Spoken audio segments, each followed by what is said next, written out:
Хочешь мира – бомби. Основы российской дипломатии. Траур в Кремле. Близкий круг Путина начинает редеть. Российские диверсанты проникли в важный украинский город. Кризис все глубже. Российский промышленный гигант планирует сокращение рабочей недели. Кремлевские социологи вынуждены заявить: недовольство властью растет. Лукашенко взял пример с Алиева. Силовики в Беларуси взялись за русскую православную церковь. Охота на беглого олигарха не только в России. И многое другое. Самые важные и срочные новости, эксклюзивные подробности. Вы смотрите информационный выпуск «Нехта». Оперативно о событиях в Украине, России, Беларуси и мире. Раньше и понятнее других. Все, что нужно знать сегодня.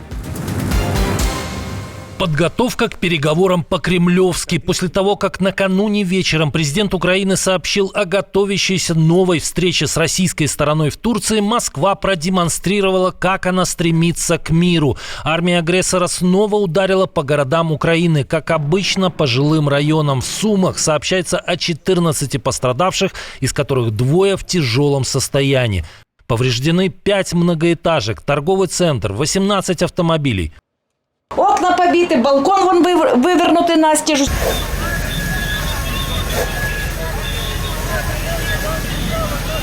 Досталось и Одессе. Тут в результате атаки возник сильный пожар. Огонь охватил административное здание и автомобили на парковке. Несмотря на это, одесситы не теряют силы духа. Моя машина пылала дольше всех. Я залила полный бак. Красиво пылала, ярко, как я и люблю жить.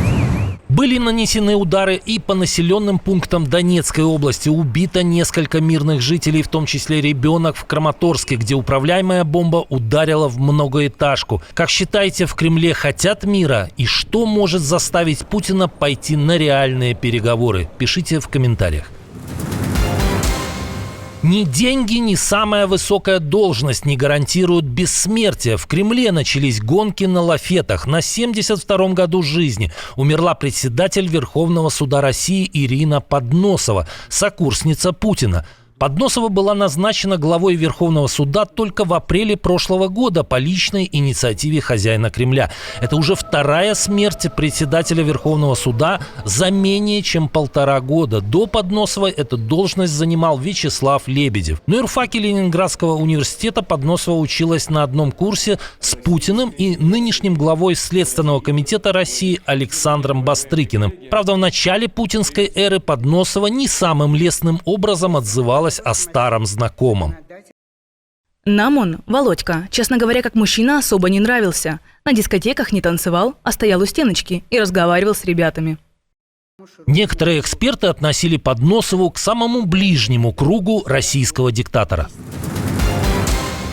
Тревожные новости с фронта. Российские диверсанты смогли прорваться в Покровск. Информация о проникновении врага в город была подтверждена украинскими военными и аналитическим проектом Deep State.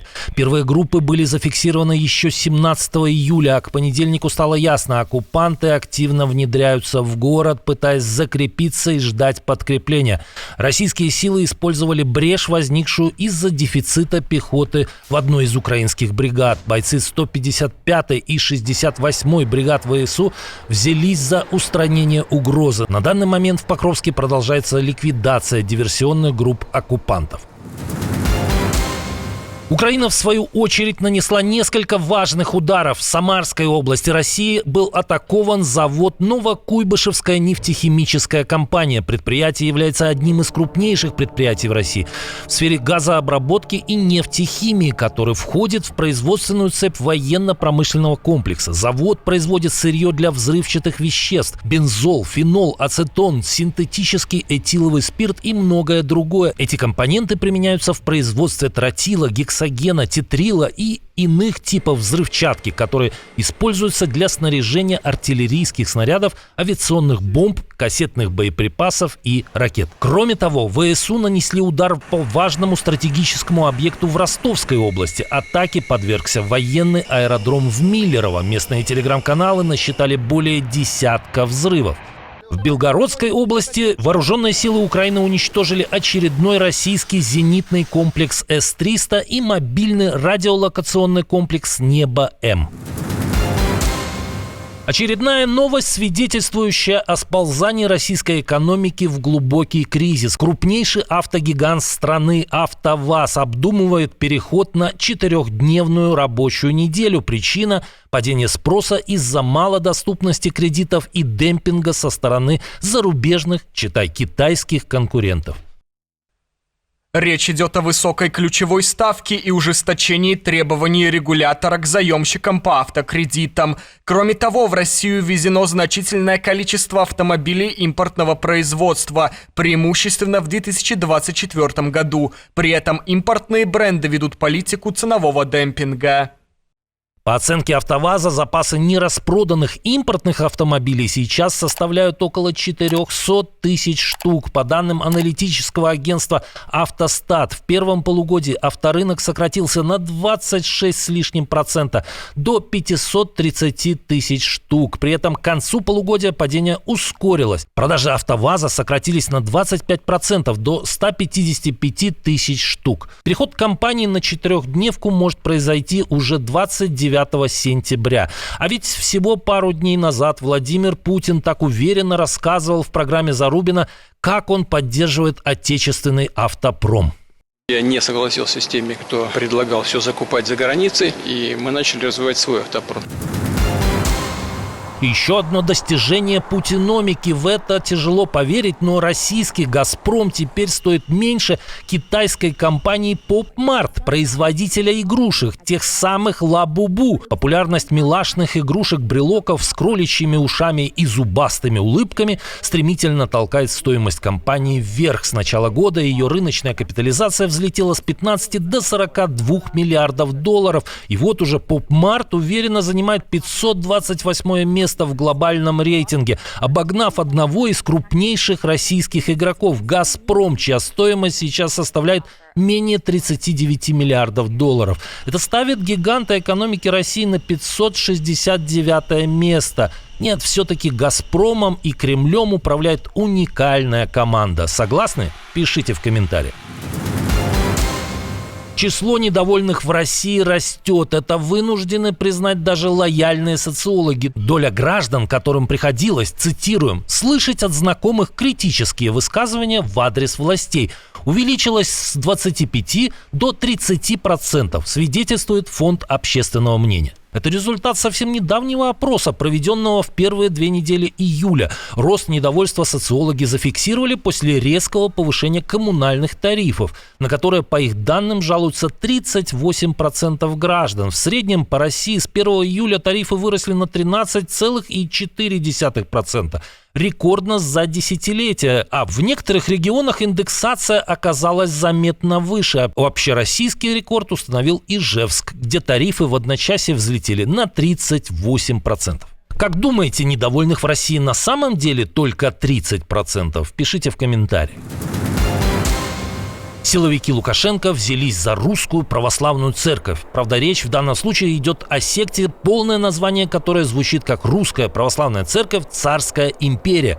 Следственный комитет Беларуси раскрыл подробности дела. Силовики заявили, что раскрыли структуру движения и установили личности организаторов. Для вступления в так называемое «Государство Триединая Русь» адептам предлагали отказаться от официальных документов, продать жилье и имущество, а также полностью прекратить контакты с внешним миром. Для проведения обрядов использовались здания в отдаленных деревнях Гродненской и Витебской областей. Как сообщили следователи, фигуранты подстрекали последователей приносить присягу вымышленному императору, отказываться от действующего государственного устройства и законов. Ну а это покушение на власть несменяемого Александра Григорьевича. В Греции задержан беглый молдавский олигарх. Владимира Плохотнюка обвиняют в создании организованной преступной группировки, отмывании денег и мошенничестве. Его связывают, помимо прочего, с исчезновением более 1 миллиарда долларов со счетов крупнейших банков страны в 2012-2014 годах. Плохотнюк был дважды депутатом парламента Молдовы и первым вице-председателем парламента. Его называют самым богатым человеком в стране, а также самым влиятельным лицом в 2010-х годах. Политическая карьера Плохотнюка завершилась в июне 2019 года, когда в результате политического кризиса правительство Павла Филиппа ушло в отставку. Молдавский YouTube-проект «Маленькая страна» утверждал, что в прошлом году Плохотнюк посещал Москву, где встречался с замглавы администрации президента России Козаком. Авторы утверждали, что в ходе визита обсуждались варианты по возвращению Плохотнюка в молдавскую политику.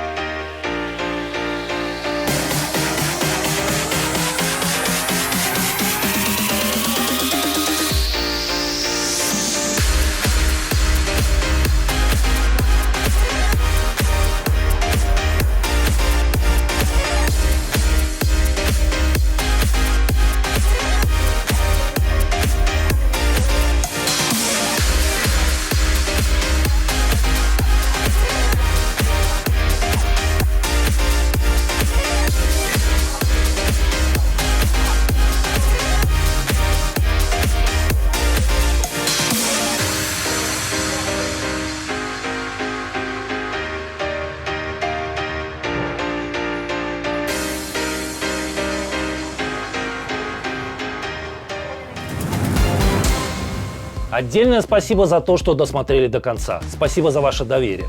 Жду развернутых комментариев, лайков и репостов. Это важно для того, чтобы нас становилось больше. На этом пока все. Доброго вам вечера, до новых встреч и хороших вам новостей.